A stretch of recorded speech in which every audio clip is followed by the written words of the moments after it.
Hello everyone. तो कैसे हैं आप सब?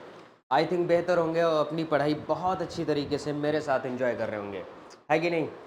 जैसा कि आपको मैंने बताया था कि हम लोग इंटीग्रेशन पढ़ रहे थे। क्या पढ़ रहे थे हम लोग? इंटीग्रेशन पढ़ रहे थे। कैलकुलस ऑफ रेसिड्यू जो आपका एनालिसिस पार्ट है, देखिए कॉम्प्लेक्स एनालिसिस में,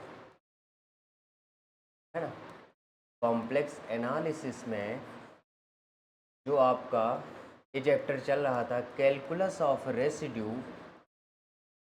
कैलकुलस ऑफ रेसिड्यू। तो इस वाले पार्ट में हमने बहुत सारा कुछ कर लिया है ना, बहुत सारे लेक्चर्स इस पे आ गए हैं इस वाले चैप्टर पे। आज हम लोग डिस्कस करने वाले हैं कि जो रियल पार्ट का इंटीग्रेशन होता है, इंटीग्रेशन ये कह लो कि रियल पार्ट वाला इंटीग्रेशन कैसे करते हैं, मतलब जो हमारे पास रियल इंटीग्रल होता है उसका इंटीग्रेशन कहते हैं, किस कैसे होता है, इसके बारे में हमने लास्ट वाले लेक्चर में आपसे बात की थी। इस लेक्चर में हम आपसे बात करेंगे इंटीग्रेशन अराउंड सेमी सर्कल। किससे बात करेंगे? Integration around, integration around semi circle. Semi circle के अराउंड हम इंटीग्रेशन के बारे में आपसे बात करेंगे और डील करेंगे और समझाएंगे कि कैसे होती हैं चीज़ें और किस तरीके से लिखी जाती हैं और कैसे हम लोग उनको सॉल्व आउट करने का प्रयास करते हैं, है ना। अब देखो, इसमें इस कॉन्सेप्ट में इंटीग्रेशन अराउंड सेमी सर्कल, यहाँ पे लिखो integration around semi circle. Semi circle हमारे पास कैसा होगा? कुछ इस तरीके का। मान लो सेमी सर्कल बना दिया, है ना, इसको हमने -r कह दिया, ये कुछ हमारे पास होगा, और इसको हमने CR कह दिया, है ना, इंटीग्रेशन अराउंड सेमी सर्कल। और इंटीग्रेशन का जो टाइप होगा इसमें, इसमें जो टाइप होगा बहुत आराम से समझिएगा, इसमें जो टाइप होगा वो -∞ से लेके इन्फिनिटी, है ना, px/qx टाइप का हो सकता है, साथ में dx, या फिर 0 से लेके इन्फिनिटी, है ना, px/qx टाइप का हो सकता है, साथ में dx। जो इंटीग्रेशन का टाइप रहने वाला है, जो आपको दिख रहा है बोर्ड पे, इस टाइप का रहेगा। और समझने का प्रयास ये करना है आपको, यहाँ पे जो डिग्री रहेगी, degree of QX, degree of QX मान लो ये 2 है, तो ये बड़ी होनी चाहिए किससे? डिग्री ऑफ PX से। इस इंटीग्रेशन को सॉल्व करने के लिए फर्स्ट ऑफ ऑल हमें ये चेक करना है कि जो QX की डिग्री है वो बड़ी होनी चाहिए PX की डिग्री से। दूसरी बात हमको ये चेक करना है कि QX has no real root, QX has no real root, इसके पास कोई भी रियल रूट नहीं आना चाहिए QX के पास। अगर QX के पास रियल रूट है तो हम फिर इसको सॉल्व इस वाले मेथड से नहीं कर सकते, QX के पास रियल रूट नहीं होना चाहिए। और ए रियल रूट, अब आराम से समझो बात को, हम कह क्या रहे हैं। जैसे हमें सेमी सर्कल के अराउंड करना है इंटीग्रेशन, आपको ये बात समझना पड़ेगा कि ये जो लाइन है वो रियल लाइन है, ये रियल एक्सिस है, और ये जो बाउंड्री है ये सेमी सर्कल की बाउंड्री है। तो आपको ये ध्यान रहना चाहिए, जो रियल एक्सिस है, रियल एक्सिस है ना, और and boundary of semi circle, boundary of semi circle, है ना, इस पे आपको कोई भी सिंगुलैरिटी नहीं मिलनी चाहिए, है ना। There is a no singularity, है ना, there is no singularity. Singularity का मतलब क्या हुआ? मैंने आपको सिखाया था कि सिंगुलैरिटी 3 टाइप की होती है, या तो रिमूवेबल होगी, या तो पोल होगी हमारे पास, या फिर हमारे पास क्या होगी? इसेंशियल सिंगुलैरिटी होगी। रिमूवेबल के लिए मैंने आपको समझाया था कि किसी भी सिंगुलैरिटी को हम रिमूव करके फंक्शन को कॉन्टिन्यूस और एनालिटिक बना सकते हैं।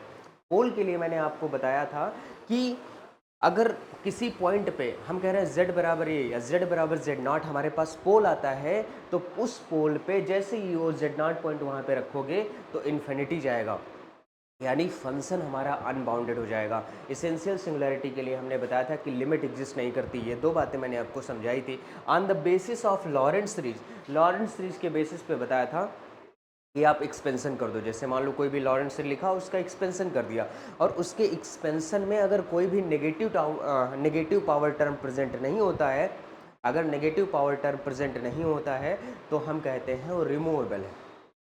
अगर नेगेटिव पावर टर्म प्रेजेंट है बट कितना है? कुछ फाइनाइट नंबर तक है, मतलब कुछ काउंटेबल नंबर तक है कि हम उनको काउंट कर सकें, और काउंट कर सकते हैं तो उस केस में पोल होता है। और जब हम उनको काउंट ही ना कर पाएँ तो उस केस में हमारे पास क्या रहता है? जब हम उनको काउंट ही ना कर पाएँ तो उस केस में हमारे पास क्या रहता है, बोलो भाई? उस केस में इसेंशियल सिंगुलैरिटी रहती है। इसेंशियल भी दो तरह की होती है सिंगुलैरिटी, एक आइसोलेटेड इसेंशियल होती है और एक हमारे पास नॉन आइसोलेटेड इसेंशियल होती है। आइसोलेटेड अगर हमारे पास जीरोज़ का लिमिट पॉइंट मिल जाता है तो आइसोलेटेड इसेंशियल रहती है। पोल्स का लिमिट पॉइंट मिलता है और जो कि कंटूर के अंदर होता है, कंटूर इंटीग्रेशन है, तो अराउंड उस सर्कल के बारे में बात करेंगे तो हमारे पास नॉन आइसोलेटेड इसेंशियल सिंगुलैरिटी रहता है। क्लियर? बहुत बढ़िया। इस टाइप को हम डिस्कस कर रहे हैं आपसे। अब देखो इसमें ये बात हम कह रहे हैं कि इस टाइप का आपको इंटीग्रेशन आएगा तो आपको सॉल्व करने का क्या तरीका रहेगा और कैसे करेंगे उसके बारे में मैं आपसे बात कर रहा हूँ। इस टाइप का जब भी इंटीग्रेशन मिलेगा आपको देखने को तो क्या करना है, इस तरीके से आपको सेमी सर्कल ड्रा करना है। ये आर से लेके आर पे ये हमारा रियल एक्सिस है, ये हमारा क्या है, रियल एक्सिस है। देखो ये हमारे पास क्या है, रियल एक्सिस है और रियल एक्सिस पे कोई सिंगुलैरिटी नहीं होगी। ये हमारे पास क्या है, इमेजनरी एक्सिस है। इमेजनरी एक्सिस पे सिंगुलैरिटी हो सकती है। सिंगुलैरिटी आपको मिले, अगर मिले सिंगुलैरिटी तो आपको इस पार्ट में सिंगुलैरिटी मिलनी चाहिए, इस पार्ट के अलावा कहीं भी सिंगुलैरिटी ना मिले। मतलब इनसाइड सी जो हमारा कंटूर बना है जो कि सेमी सर्कल के टाइप का आपको यहाँ पे दिख रहा है, तो इसके अंदर आपको सिंगुलैरिटी दिखनी चाहिए। सिंगुलैरिटी दिखे तो इसके अंदर हो, इसके अंदर हो सिंगुलैरिटी, इसकी बाउंड्री पे नहीं होनी चाहिए। मतलब इस रियल लाइन पे और इस सीआर पे जो मैंने बनाया यहाँ पे बिल्कुल भी नहीं होनी चाहिए सिंगुलैरिटी। ये बात समझ में आई आपको कि नहीं आई, बताओ? बहुत बढ़िया। फिर क्या करेंगे, हमारे पास मान लो कि यहाँ पे हमको पोल मिल गया। मान लो ये जो है ना येलो वाले यहाँ पे, मान लो कि इन साइड पोल मिल गया। अगर हमको पोल मिल जाता है तो हमारे पास रेसिड्यू निकालने के लिए मेथड मिल जाते हैं। रेसिड्यू निकालना मैंने समझाया है, सिंपल पोल पे कैसे निकलता है, मल्टीपल पोल पे कैसे निकलता है, और इनफाइनाइट पर अगर पोल हमारे पास पोल एट इन्फिनिटी है तो उस केस में हम रेसिड्यू कैसे निकालेंगे, सारी बातें आपको समझाई है मैंने। अब आओ हम लोग सवाल पे घूमते हैं। इस केस में क्या होगा, जो भी इंटीग्रल ये हमारे पास दिया जाएगा माइनस इन्फिनिटी से लेके infinity P x upon Q x type से और डी एक्स, या फिर हमारे पास ये दिया जाएगा जीरो से लेके infinity P x upon Q x type से और डी एक्स। अभी हम लोग कॉन्सेप्ट डिस्कस कर रहे हैं, अभी हम लोग कॉन्सेप्ट डिस्कस कर रहे हैं, इसके प्रॉब्लम भी करेंगे। अगर ऐसा आपको क्वेश्चन दिया जाता है, इस टाइप का क्वेश्चन दिया जाएगा तो आपको करना क्या होगा, जो मैंने अभी ये इधर फिगर बनाया था, यानी ग्राफ ये माइनस आर से लेके आर पे और ये हमारे पास सी आर पे, तो इसका इंटीग्रेशन हम माइनस आर से लेके आर में और एफ ऑफ जेड और डी जेड कर लेंगे प्लस सी आर, है ना, C R F of Z और डी जेड कर लेंगे, बराबर इधर आ जाएगा हमारे पास 2 पाई आई और सम ऑफ द रेसिड्यू, है ना। रेसिड्यू का यहाँ पे हम क्या ले लेंगे, सम ले लेंगे। तो ये मेथड होता है इसके इंटीग्रेशन को फाइंड आउट करने का, इसके इंटीग्रेशन को फाइंड आउट करने का, कि मतलब हमारे पास ये माइनस आर से लेके आर पे, मतलब ये वाला जो रियल एक्सिस है, रियल एक्सिस पे कोई भी पोल नहीं होगा, इस बाउंड्री पे कोई भी पोल नहीं होगा, यानी सिंगुलैरिटी नहीं होगी, तो इन दोनों का जो सम होगा वो sum of the residue into multiplied by 2 pi i आएगा, 2 पाई आई आएगा, ठीक है। अब ज़रा ध्यान दो, बड़े आराम से इसको समझिएगा। मैं ये बोल रहा हूँ कि अगर मैं इसकी वैल्यू निकालूँ, मुझे निकालना तो यही है, आर से लेके R F of Z D Z, मतलब इसके हम टर्म को कॉम्प्लेक्स में कन्वर्ट कर लेंगे। क्या हम इसको ऐसे लिख सकते हैं, माइनस का C R F of Z और डी जेड बराबर बराबर नहीं plus 2 pi I summation of residue, मतलब रेसिड्यू का इसके अंदर सम होगा, रेसिड्यू का इसके अंदर सम होगा। अब देखो क्या अगर मैं इसकी लिमिट लूँ, limit r tends to infinity, जैसे ही मैं r को इन्फिनिटी रखूँगा तो ये माइनस इन्फिनिटी से इन्फिनिटी आ जाएगा, एफ जेड और डी जेड। एफ जेड क्या है, P Z upon Q Z type से, जो हमारा वो फंक्शन था उस टाइप से। तो अगर r को इन्फिनिटी यहाँ रख दें, एफ जेड को हम P Z upon Q Z रख दें, तो हमारा ओरिजिनल क्वेश्चन मिल जाएगा कि नहीं। बहुत बढ़िया। अब इसमें जब आप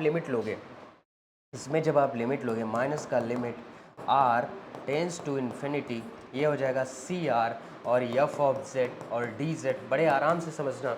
इधर आ गया हमारे पास 2 पाई आई और सम ऑफ द रेसिड्यू, यहाँ पे सम बना दो और लिख दो रेसिड्यू। समझ पा रहे हैं आप? बहुत बढ़िया। अब देखो इसको करने के लिए हमने सारी बातें कर ली। अगर मैं इसको कुछ इक्वेशन का नाम दे देता हूँ तो सीखो। ये जो टर्म है हमारे पास, ये वाला माइनस टाइम्स, इसको इधर सॉल्व करते हैं। माइनस का लिमिट माइनस का limit r tending to infinity, ये हो जाएगा सी आर। सी आर का मतलब जो सर्कुलर बाउंड्री है उस पे इंटीग्रेशन की हम बात कर रहे हैं। ये हो गया एफ जेड और डी जेड।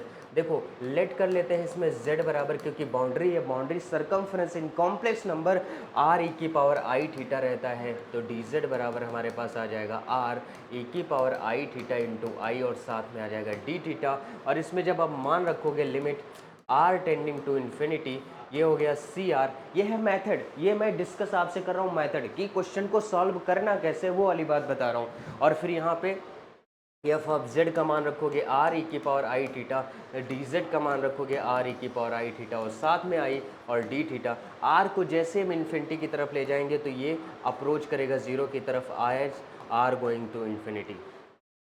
समझ पा रहे हो? आर जैसे इन्फिनिटी की तरफ जाएगा तो ये ज़ीरो की तरफ जाएगा। मतलब कहने का है जो सर्कुलर मैंने ग्रीन कलर से किया है ये ज़ीरो हो जाएगा, ये ज़ीरो होगा, मतलब इसकी हम वैल्यू पा जाएंगे limit r tends to infinity minus R से लेके R F of Z D Z बराबर आ जाएगा हमारे पास 2 पाई आई समेशन रेसिड्यू। ये हो गया मेथड, और ये हमारा ओरिजिनल क्वेश्चन आ गया। यही तो था, आर को इन्फिनिटी यहाँ से यहाँ पे रख दो, एफ जेड हो जाएगा P Z upon Q Z, बस खत्म। जान पा रहे हो भाई मैं क्या कह रहा हूँ? समझ में आ रही हैं चीज़ें? अगर नहीं आ रही हो तो उस तरीके से कराएं। देखो एक बात समझ लो, बुद्धि में डाल लो, किसी भी चीज़ को करने के लिए सबसे पहले उसका कॉन्सेप्ट रटा होना चाहिए। आप कहो सर आप रटाने के फिराक में हो, अरे गधे मैं रटाने के फिराक में नहीं हूँ, मैं बस इतना आपसे कह रहा हूँ, इतना आपको समझाना चाह रहा हूँ कि जैसे ये हमारे पास मेथड है।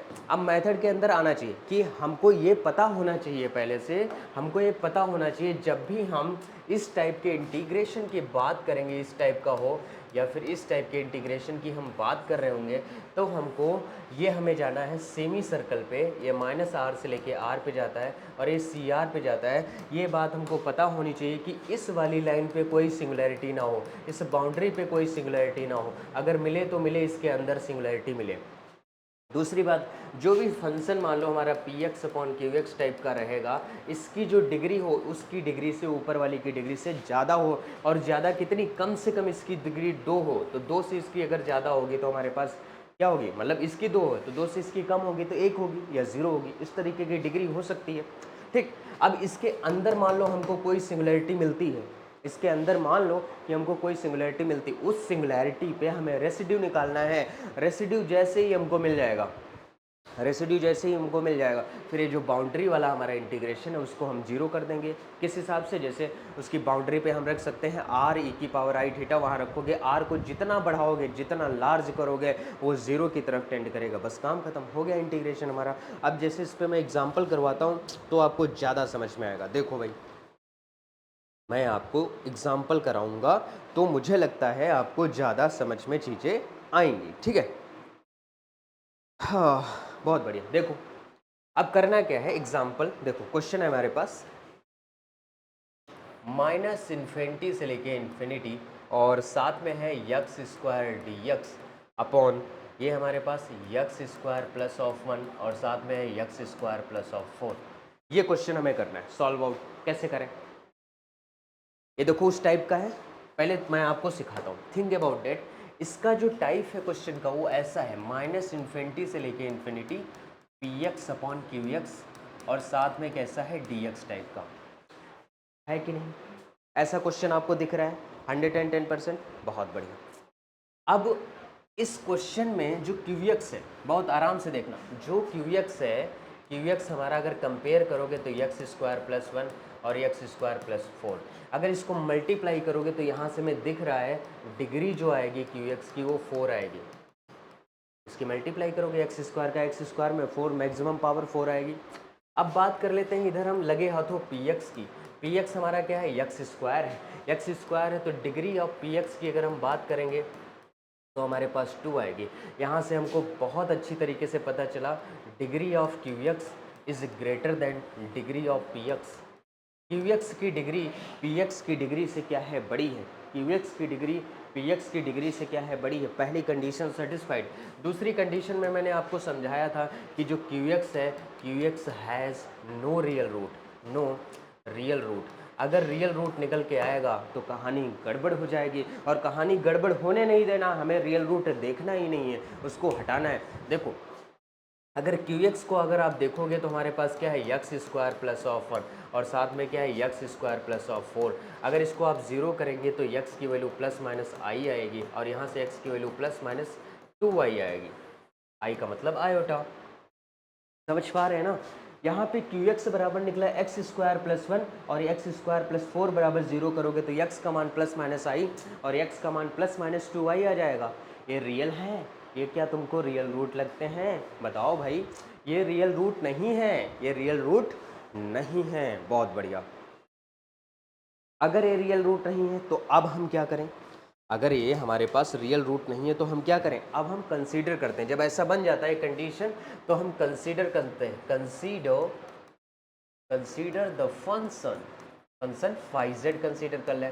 फाइव जेड क्या आ जाएगा, जेड स्क्वायर, ऊपर एक्स स्क्वायर था तो उसे हम जेड में कन्वर्ट कर रहे हैं, नीचे था एक्स स्क्वायर प्लस 1 यानी जेड स्क्वायर प्लस 1 और जेड स्क्वायर प्लस 4 ऐसा था। हमें क्या करना है, सेमी सर्कल पे इंटीग्रेट करना, हमें सेमी सर्कल पे करना है, माइनस आर से लेके आर पे, और ये है बाउंड्री सी आर पे। अभी देखो मैंने बताया था कि पोल इसके अंदर होना चाहिए, तो यहाँ पे हमको जो पोल मिला है ना, यहाँ पे देखो पोल ऑफ फाइव जेड का जो पोल है वो प्लस माइनस आई है, इस वाले ब्रैकेट से, इस वाले ब्रैकेट से प्लस माइनस 2i है। लेकिन समस्या ये है कि प्लस का आई और प्लस का 2i, प्लस का आई और प्लस का 2y ही इसके अंदर होगा, क्योंकि जो नेगेटिव वाला होगा वो यहाँ आएगा नीचे, और ये पार्ट तो हमारे पास है ही नहीं, ये पार्ट तो हमारे पास है ही नहीं, हमारे पास सिर्फ ये पार्ट है। तो मान लो आई तुमको यहाँ मिल गया और 2y तुमको यहाँ मिल गया, ये दोनों पोल इसके अंदर मिल गए, और दोनों पोल के अराउंड एक छोटा छोटा सर्कल बना देंगे, छोटा छोटा सर्कल बना देंगे, तो क्या आई और 2y पे हमें पोल मिल जाएगा, यानी रेसिड्यू हम फाइंड आउट कर सकते हैं। बताओ आई और 2i पे हम रेसिड्यू फाइंड आउट कर सकते हैं कि नहीं कर सकते? 100% कर सकते हैं, कर सकते हैं। बहुत बढ़िया। अब देखो पहले हम ये बात लिख लेते हैं, क्या लिख लेते हैं कि जो हमारा फाइव जेड है, सी यहाँ पे लिखो, सी इस पूरे वाले जो टर्म को यहाँ पे इसको हटाओ, है ना, इसको हटाओ, और यहाँ पे लिखो माइनस आर से लेके आर पे, ये जो फाइव जेड है, C of five z D z को करने के लिए हमें इसे तोड़ना पड़ेगा, माइनस आर से R F Z D z, है ना। एफ जेड की वैल्यू क्या है हमारे पास, जेड स्क्वायर प्लस 1 और जेड स्क्वायर प्लस 4, और साथ में डी जेड, बड़े आराम से देखना, प्लस ये हो जाएगा सी आर पे हमारे पास z square upon z square plus 1 Z square plus 4 और साथ में डी जेड। इस टाइप का जब भी आपको इंटीग्रेशन मिलेगा इसको जीरो करना ही करना है, और हो जाएगा, 100% हो जाएगा। ये जो बचा है इसके बारे में देखते हैं। सबसे पहले हमें रेसिड्यू निकालते हैं, इसे जो फंक्शन फाइव जेड बोलते हैं इसका रेसिड्यू निकालते हैं, है ना। तो इसके रेसिड्यू पे काम करते हैं, इसके लिए इसको हम इक्वेशन स्टार का नाम देते हैं। मज़ा आ रहा है कि नहीं आ रहा है ये बताओ, आपको मज़ा आ रहा है पढ़ने में कि नहीं आ रहा है? हम इसको इक्वेशन स्टार का नाम दे रहे हैं, और जैसे ही इक्वेशन स्टार होगी अब इसका रेसिड्यू निकालते हैं। देखो बड़े आराम से देखिएगा, हाँ रेसिड्यू निकालते हैं, है ना। फार पोल, यहाँ पे लिखो फार पोल जेड बराबर आई, क्योंकि सिंपल पोल है, सिंपल पोल है तो हमें क्या लेना है, लिमिट z टेंस टू आई के लेना है, फिर यहाँ लिखना है z माइनस ऑफ आई, और साथ में एफ जेड लिखना है। एफ जेड हमारे पास क्या है, जेड स्क्वायर, नीचे आ जाएगा z माइनस आई और z प्लस आई, है ना। जेड स्क्वायर प्लस 1 को मैंने ब्रेक कर दिया और जेड स्क्वायर प्लस 4 को वैसे ही रखा, z माइनस आई कैंसिल हो गया, z बराबर आई जब इसमें रखोगे तो ऊपर आएगा आई स्क्वायर, नीचे आएगा आई प्लस आई z की जगह पे, और आई स्क्वायर प्लस का 4, आई स्क्वायर का मान -1 हो जाएगा, आई और आई 2i हो जाएगा, आई स्क्वायर का मान -1 हो जाएगा प्लस 4 हो जाएगा। इसको जब आप सॉल्व करोगे तो -1 3 दूनी 6 होता है, माइनस का 1 अपॉन 6i आ जाएगा, है ना। ये है फॉर पोल z बराबर i के लिए। Are you getting my point और नॉट? बताओ। मेरे हिसाब से ये बात बहुत अच्छी है जो आपको समझ में आ रही होगी।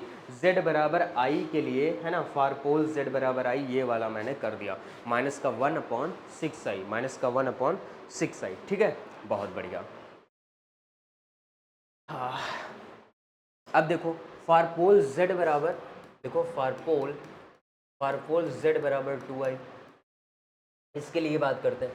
इसके लिए करोगे तो हमें लेना पड़ेगा लिमिट z बराबर 2i, z tends to 2i, z minus of 2y, ऊपर है एफ जेड में जेड स्क्वायर, यहाँ था Z square plus 1, Z square plus 4 को हम ब्रेक कर देंगे तो आ जाएगा z minus of 2y, z plus of 2y। ठीक, ये कैंसिल हो जाएगा। अब z की जगह में 2y लिखना है, यानी 2y का स्क्वायर हो जाएगा, ये हो जाएगा 2y का स्क्वायर प्लस का 1 हो जाएगा और साथ में आ जाएगा 2y प्लस 2y। तो 2y का स्क्वायर यानी 4i स्क्वायर, यानी ऊपर आ जाएगा आई स्क्वायर का मान -1 माइनस का 4, 2 टू ज़ा 4, 4 ये हो गया 4 आई स्क्वायर का मान -1 तो माइनस का 4 हो जाएगा, है ना, और प्लस का 1 है और इधर आ जाएगा 4 ऑफ आई। समझ पा रहे हैं ना ये बात? 2 दूनी 4 हो गया, आई स्क्वायर हो गया, आई स्क्वायर का मान -1 तो माइनस का 4 आ जाएगा, प्लस का 1 है, बस बात खत्म। ये माइनस का 3 आ जाएगा तो माइनस का 4 अपॉन माइनस का 3, 4 3 12 हो जाएगा, 12 आई, है ना। अब देखो 12 आई, 4 3 12 हो गया, 1/3i, 1/3i, ये आ गया हमारे पास इसका पोल आ गया कि नहीं, ये पोल आ गया, रेसिड्यू का सम आ गया। तो यहाँ से पता चला कि ये जो फाइव जेड का इंटीग्रेशन मैंने निकाला इस केस में फ्रॉम इक्वेशन स्टार, तो इसको हम लिख सकते हैं 2πi into sum of the residue. क्या लिख सकते हैं? इसको हम लिख सकते हैं 2πi, है ना, फ्रॉम, नहीं, नाउ स्टार बिकम्स, स्टार हमारे पास क्या आई, 2πi into sum of the residue. Sum of the residue, एक रेसिड्यू निकला है माइनस का 1/6, माइनस का 1/6 आई निकला है और दूसरा रेसिड्यू निकला है 1/3i। क्या यही निकला है? मैं मैच कर ले रहा हूँ इसको। हाँ, एक निकला है हमारे पास माइनस का 1/6 आई और एक निकला है 1 प्लस का 1/3i। ठीक है, सही है। इधर हमारे पास था ये इंटीग्रेशन -r/r, इंटीग्रेशन -r/r, और यहाँ पे लिखा था एफ जेड यानी जेड स्क्वायर अपॉन, यहाँ था हमारे पास z square plus of 1, Z square plus of 4 और साथ में था डी जेड, यही था प्लस का, यहाँ पे सी आर लिखा था और ये था हमारे पास जेड स्क्वायर प्लस ऑफ 1 और साथ में जेड स्क्वायर प्लस ऑफ 4 और डी जेड। ये इंटीग्रेशन हमें गिवन है। बहुत आराम से चीज़ों को देखिएगा, अब समझो। अब इसकी जब लिमिट आप लोगे तो ये r इन्फिनिटी हो जाएगा। क्या यही क्वेश्चन हमको दिया था, यही क्वेश्चन दिया गया था। तो जब हम टेकिंग लिमिट, है ना, taking limit r tending to infinity जैसे लोगे तो हमारे पास है, इधर लिमिट लोगे तो यही आएगा 2πi। इसको थोड़ा सा अगर सॉल्व करके देखोगे तो माइनस का 1/6i जो है, इसमें आई स्क्वायर से गुणा करोगे, आई स्क्वायर से भाग करोगे, कैंसिल हो जाएगा, आई स्क्वायर का मान -1 तो ये i/6 हो जाएगा। क्या हो जाएगा? i/6। और ऐसे 1/3i है, इसको जब आई स्क्वायर से भाग करोगे, आई स्क्वायर से गुणा करोगे, आई कैंसिल हो जाएगा तो माइनस का i/3 आ जाएगा। क्या आ जाएगा? माइनस का i/3। तो एक आ गया हमारे पास i/6 माइनस का i/3, ये आ गया इधर। इधर जब हम लिमिट लेंगे, limit r tending to infinity, तो ये हो जाएगा माइनस का r से लेके r, इसको हम क्या इन शॉर्ट नहीं यही लिख दे रहे हैं, Z square upon z square plus 1, Z square plus 4 और साथ में डी जेड। ठीक है, अब इसको जब करोगे प्लस का सी आर, ये हो जाएगा हमारा Z square plus of 1, Z square plus of 4 D Z. क्या अगर इस वाली इक्वेशन में मैं मान लो इसको नाम देता हूँ डबल स्टार, क्या इस इक्वेशन में जो सी आर वाला पोर्शन है इसको हम ज़ीरो की तरफ जाता हुआ दिखा दूँ तो क्या मेरा इसका आंसर ये नहीं आ जाएगा? लिमिट आर ये इन्फिनिटी से इन्फिनिटी, ये हमारे पास रियल इंटीग्रल में कन्वर्ट नहीं हो जाएगा? बताओ भाई, होगा कि नहीं? इतनी बात आपको समझानी है और बहुत अच्छी तरीके से हमको बतानी है, ऐसा होगा या नहीं होगा? बोलो भाई, हो जाएगा ना? चलो, डबल स्टार से इस वाले इंटीग्रेशन को हम पिक करते हैं और इसकी वैल्यू हम दिखाते हैं क्या आएगी। देखो, या पूरा कर लेते हैं। इधर आया हमारे पास 2πi, इधर आया 2πi, इधर हमारे पास था i/6 और ये था हमारे पास i/6 माइनस i/3। सॉल्व करो, इसको 2 से मल्टीप्लाई करो तो वो ये आ जाएगा हमारे पास i-2i डिवाइड बाई 6, है ना। हमने एलसीएम ले लिया। इधर क्या किया हमने, जब लिमिट इस पे लगाई तो ये आ गया माइनस इन्फिनिटी से इन्फिनिटी, क्योंकि रियल इंटीग्रल आया तो इसे एक्स स्क्वायर जेड को लिख दिया और इसे एक्स स्क्वायर प्लस 1 लिख दिया और इसको हम एक्स स्क्वायर प्लस का 2 लिख दिया और साथ में डी एक्स लिख दिया। इधर वाले पे जब हम लिमिट लगाएंगे, यहाँ पे के लिमिट क्यों नहीं लिखा भाई मैंने? Why I am not writing here the limit, यहाँ पे लिमिट आएगा, limit R tending to infinity, ये आएगा। यहाँ पे जब हम लिमिट लगाएंगे r टेंडिंग टू इन्फिनिटी, तो हम क्या कर रहे हैं, सबसे पहले लेट कर रहे हैं z बराबर होता है r e की पावर i थीटा होता है। तो dz की वैल्यू निकालोगे तो r e की पावर i थीटा और साथ में i d थीटा आ जाएगा, है ना। तो यहाँ से d थीटा की वैल्यू आ जाएगी dz upon I r e की पावर i थीटा, ऐसे ले लिया। dz upon I r e की पावर थीटा को हमने z लिख दिया, ये d थीटा की हमारे पास वैल्यू हो गई। तो यहाँ से आ गया हमारे पास लिमिट z टेंस टू, नहीं r टेंस टू, क्या था हमारे पास, r टेंस टू इन्फिनिटी, और यहाँ पे था सी आर, और ऊपर z का मान अगर हम रखेंगे r e की पावर i थीटा का स्क्वायर है, नीचे हमारे पास आ जाएगा r e की power i theta, r e की पावर i थीटा का स्क्वायर प्लस 1 है एक ब्रैकेट में, और एक ब्रैकेट में है r e की पावर i थीटा का स्क्वायर प्लस का 4 है एक ब्रैकेट में, इस तरीके से। और साथ में d थीटा का मान हमारे पास क्या है, dz upon I Z, dz upon I Z. तो इसको थोड़ा सा और सॉल्व किया हमने, ये हमारे पास आ गया इधर 2 पाई आई, ये आ जाएगा माइनस का आई बाई 6, है ना।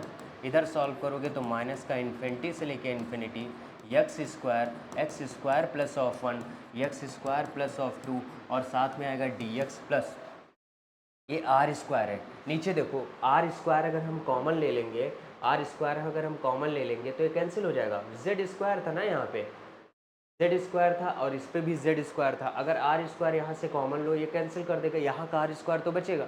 यहाँ का आर स्क्वायर जैसे आर को इन्फिनिटी रखोगे तो 1 अपॉन इन्फिनिटी कहाँ जाएगा, 0 की तरफ जाएगा। तो ओवरऑल ये जो इंटीग्रल है इधर वाला, ये क्या कर रहा है, 0 की तरफ टेंड कर रहा है।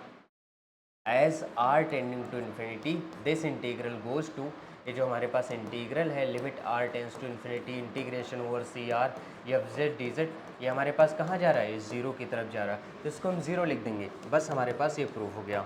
माइनस इन्फिनिटी से लेके infinity X square plus of 1 X square plus of 4 और D of X is equal to, ये आ जाएगा आई स्क्वायर का मान -1 होता है, माइनस माइनस प्लस हो जाएगा, 2 से 6 कटेगा 3 आ जाएगा, पाई आई बाई 3 हो जाएगा।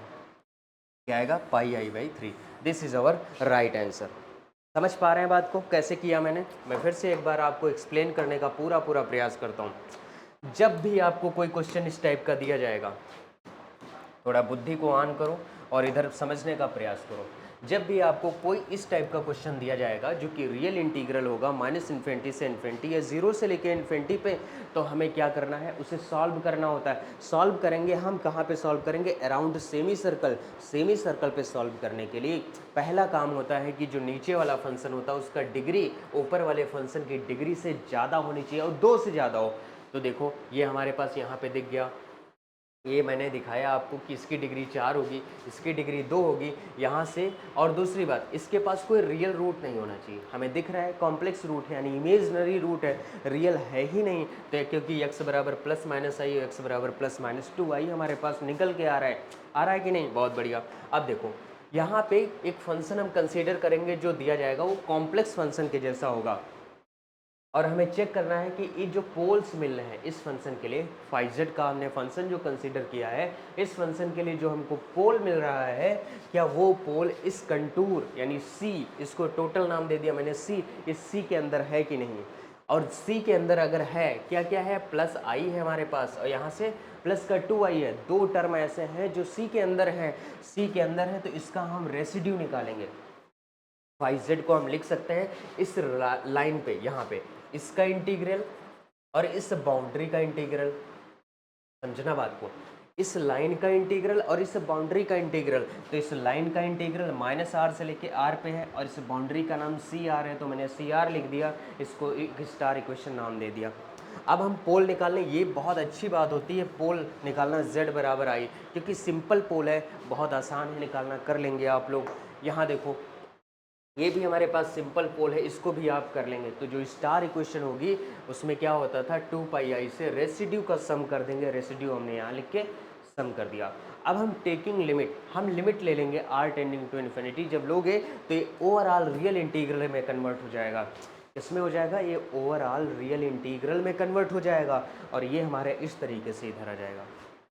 समझ में? अब हमारा अब हमारा कंसर्न बस इतना रहेगा कि इस वाले इंटीग्रल को जेड की जगह पे आर ई की पावर आई थीटा हमको लिखना है। चूँकि आर स्क्वायर यहाँ से कॉमन लेंगे, इससे कैंसिल हो जाएगा, यहाँ का आर स्क्वायर बचेगा और इस आर को जैसे इन्फिनिटी रखेंगे तो ये इन्फिनिटी यानी 1/इन्फिनिटी टाइप का बनेगा और जैसे 1/इन्फिनिटी बनेगा ये ज़ीरो की तरफ चला जाएगा, यानी ये वाला सी आर वाला जो हमारा सर्कल की बाउंड्री वाला इंटीग्रेशन होता है वो जीरो की तरफ जाएगा ही जाएगा, वो ज़ीरो की तरफ जाएगा ही जाएगा। और उसको जाने का तरीका आपको समझना है और देखना है। मान लो भूल जाओ तो उसको जीरो लिख दो, ऐसा करना नहीं है, ठीक है। ये मैं सिखाता भी नहीं हूँ, इस चीज़ को मैं प्रमोट भी नहीं करता, समझ आ रहा है ना कि इसको जीरो करना होता है और इसको जीरो दिखाने का ये तरीका है, ठीक। तो हमारे पास ये जो इसका आंसर आएगा ये आएगा। क्लियर, समझ में आई बात कि नहीं बताओ? मेरे हिसाब से समझ में आ गई होगी, ठीक है। अब देखो, अब एक क्वेश्चन और हम करते हैं इसी से रिलेटेड, हमारे पास है, देखो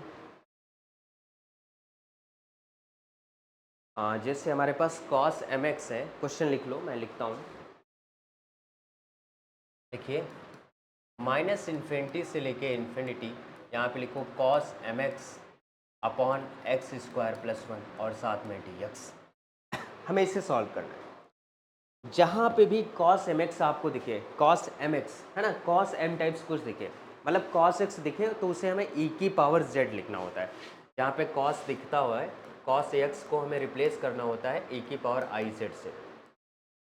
इससे रिप्लेस करना होता है हमको, e की पावर i z से रिप्लेस करना होता है। तो इस हिसाब से यहाँ पे हमारे पास क्या है, cos ऑफ mx है, तो इसको हम रिप्लेस करेंगे e की पावर i m z से, है ना। तो जो कंसीडर करेंगे फंक्शन, जो हम फंक्शन कंसीडर करेंगे, यहाँ पे लिखो consider the function phi of Z, वो हमारे पास आएगा e की power i of M Z divide by Z square plus of 1, divide by Z square plus of 1। इसके बारे में हम बात करेंगे और फिर हम सारा का सारा यहाँ पे वर्क करेंगे। कैसे? अब ये जो फंक्शन कंसीडर कर लिया है, फिर हम स्टार इक्वेशन बनाएंगे। सर आपने एक बात बताई ही नहीं कि P x upon Q x type से है, नीचे वाला जो टर्म है उसकी डिग्री 2 है और ऊपर वाली की डिग्री से बड़ी है, क्योंकि उसकी कॉस के पास कोई डिग्री ही नहीं है, तो जाहिर सी बात है ऊपर वाले की डिग्री से बड़ी है। इसके पास कोई रियल रूट ही नहीं है। रियल रूट है क्या, दिख रहा है, एक्स स्क्वायर प्लस 1 प्लस आई आएगा माइनस आई आएगा, जो कि रियल नहीं है। जान पा रहे हो ये बात, जो कि रियल हमारे पास नहीं है। तो हम बनाएंगे एक सर्कल ऐसे बनाएंगे, ये माइनस आर से लेके आर पे जाएंगे और ये हमारा सी आर है। इसके अंदर एक हमको रूट मिल रहा है ये आई, इसके करस्पॉन्डिंग एक छोटा सर्कल बनाएंगे, क्योंकि है तो इसके पास निकल के आएगा प्लस माइनस आई, लेकिन आई माइनस का नीचे आएगा, उससे हमको कोई मतलब ही नहीं है। हमको सिर्फ मतलब इतना है कि इस सी के अंदर, यानी जो कंटूर दिया गया है जो कि हाफ सेमी सर्कल है, इसके अंदर कोई हमारे पास पॉइंट लाई करता है कि नहीं। अगर लाई कर रहा है तो बहुत बढ़िया बात है, नहीं कर रहा है तो हम उस हिसाब से देख लेंगे। जान पाए रहे हो कुछ कि खाली हम यहाँ डांस कर रहे हैं खड़े होके? हाँ, ये हो गया आई, समझ पा रहे हो ना। अभी जो फंक्शन कंसीडर किया हमने, तो हम क्या करेंगे, यहाँ पे लिखेंगे 2 पाई आई, है ना। यहाँ पे लिखेंगे सम ऑफ रेसिड्यू, रेसिड्यू किसका, फाई जेड का, है ना। कहाँ पे रेसिड्यू लिखेंगे, z बराबर आई पे, और इस इंटीग्रेशन को हम कहाँ पे लिखेंगे, माइनस आर से लेके आर पे, है ना। और यहाँ पे क्या आएगा, F of Z D Z आएगा, प्लस का सी आर पे हमारे पास क्या आ जाएगा, एफ जेड और डी जेड आ जाएगा। यही होता है, ऐसे ही लिखते हैं। इस इक्वेशन का नाम हमने दे दिया स्टार इक्वेशन। क्या नाम दे दिया, स्टार इक्वेशन दे दिया। अब हमारा टास्क है कि पहले फाइव जेड का हम रेसिड्यू निकाल लें। बहुत बढ़िया क्वेश्चन है, हमारा टास्क यही है कि फाइव जेड का हम क्या कर लें, रेसिड्यू निकाल लें। तो लिखो residue of five z at z is equal to i पे निकालोगे तो हमारे पास आएगा limit z tends to i z minus of i, और साथ में जो है हमारे पास e की power i m z divide by z minus i और जेड प्लस आई। सर यहाँ तो जेड स्क्वायर प्लस 1 है, आप यहाँ पे z minus i z plus i का है लिख रहे हैं। अब एक गधे, a square minus b square का फार्मूला होता है ना, इसको जब करोगे तो हमारे पास जेड स्क्वायर प्लस 1 ही आएगा। ये कॉम्प्लेक्स रूट है, ये कैंसिल हो जाएगा। अगर हो जाएगा z बराबर आई रखोगे, e की पावर आई एम आई, साथ में आई प्लस आई, e की पावर माइनस का यम डिवाइड बाई 2i, है ना। तो यह आ जाएगा 1/2i e की पावर यम। This is residue, this is the residue. ये रेजिड्यू मिल गया, हमें रेजिड्यू मिल गया, तो अब हमारे पास now star becomes, now star becomes, star कहाँ आई, स्टार हमारे पास इक्वेशन आई 2 पाई आई, यहाँ पे जो रेसिड्यू निकल के आया वो आया 1/2 i e⁻m। आया कि नहीं, आया कि नहीं, 2 i e⁻m। इधर हमारे पास क्या था, लिमिट ले लो, limit r tends to infinity, minus R से लेके आर, यहाँ पे एफ जेड लिख लो और साथ में डी जेड लिख लो। यहाँ पे लिखो लिमिट, यहाँ पे लिखो limit r tends to infinity, यहाँ लिखो सी आर, एफ जेड और डी जेड। लिखेंगे कि नहीं।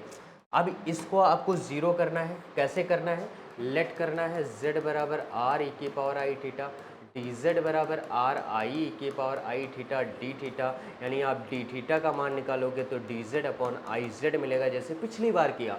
और r टेंस टू, जैसे ही आप इन्फिनिटी करोगे ये वाली क्वांटिटी जीरो की तरफ चली जाएगी, ये आपको जीरो करना है, ये मैं आप पे छोड़ दे रहा हूँ। अब देखो यहाँ से 2i कैंसिल हो जाएगा, तो ये आएगा हमारे पास पाई अपॉन e⁻m, और इधर हमारे पास आ जाएगा माइनस इन्फिनिटी से लेके इन्फिनिटी। जब मान रखोगे एफ जेड का मान है हमारे पास कॉस mx अपॉन, क्योंकि हम रियल में अब रखेंगे ना, cos mx upon X square plus of 1 dx। This is our final answer. ये हमारे पास कैसा है, फाइनल आंसर। बताओ भाई, बात समझ आई कि नहीं, जान पा रहे हो कुछ नहीं, कि मुंह बन रहा है वैसे। देखो बहुत बेहतर क्वेश्चन है, इस टाइप का क्वेश्चन पूछा जा सकता है, इसलिए मैंने इसको करवाना सही उचित समझा है। अभी जैसे ये चैप्टर अब मैं यहीं पे फिनिश करता हूँ, अब मुझे नहीं लगता इसमें कुछ बताना है, मैं इसको यहीं पे फिनिश करता हूँ। मैं क्या करूँगा, पेपर एनालाइज करूँगा, पेपर एनालाइज करूँगा, और पेपर जो प्रीवियस ईयर है, प्रीवियस ईयर जिसको हम PYQs बोलते हैं, इन क्वेश्चंस को हम क्या करेंगे, डिस्कस करेंगे, जिस टाइप से जिस पैटर्न में पूछा गया है उस तरीके से। बस एक चैप्टर और बचा है, एक चैप्टर, इसको भी कंप्लीट कर लेते हैं, 2 से 3 लेक्चर लगेंगे, जिसे हम बोलते हैं बाई लीनियर ट्रांसफॉर्म। क्या, बाई लीनियर ट्रांसफॉर्म, ठीक है। और मैं ट्राई करूँगा कि आज हमारे पास जो भी डेट है, कितनी है मैं देखता हूँ, 30 है ना, 30 है, और कल 1 हो जाएगी, तो मैं कोशिश करूँगा कल और परसों, क्योंकि 2 दिन की छुट्टी है, उसी में इसको ख़त्म कर दूँगा, ठीक है। और उसके बाद मैं न्यूमेरिकल एनालिसिस भी स्टार्ट करूँगा, और उसे भी फिनिश करना है, तो परेशान नहीं होना है। उसके बाद मैं इस PYQs भी डिस्कस करूँगा, मैं बनाता हूँ, इसका जुगाड़ करता हूँ, आप परेशान मत हो। फिलहाल बाईलीनियर ट्रांसफॉर्म में 3 से 4 लेक्चर में हम इसको कंप्लीट ज़रूर कर देंगे 110%, ठीक है। तो मिलते हैं आपसे अगले लेक्चर में, तब तक के लिए धन्यवाद, बहुत बढ़िया, थैंक यू दोस्तों। पढ़ते रहो, यही मेरा है कि मैं अगर पढ़ा रहा हूँ आपको, तो आपको समझ में चीज़ें आनी चाहिए, और कोई भी डाउट हो तो मेरे से बात करो। बात करने का तरीका क्या है, मैंने आपको नंबर अपना दे रखा है ना, इस नंबर पे आप व्हाट्सअप कर सकते हो, मैसेज कर सकते हो, जो मन हो कर सकते हो, कॉल भी कर सकते हो, लेकिन ज़रूरी नहीं है उस इंस्टेंट आपको रिप्लाई मिले, है ना, क्योंकि कॉलेज वगैरह रहता है, तो टाइम मिलने पे आपको आएगा, लेकिन आएगा ज़रूर, इतना आप श्योर रखो, क्योंकि जो लोग करते हैं वो जानते हैं, ठीक है। तो मिलते हैं नेक्स्ट लेक्चर में, तब तक पढ़ते रहो और मज़े करते रहो।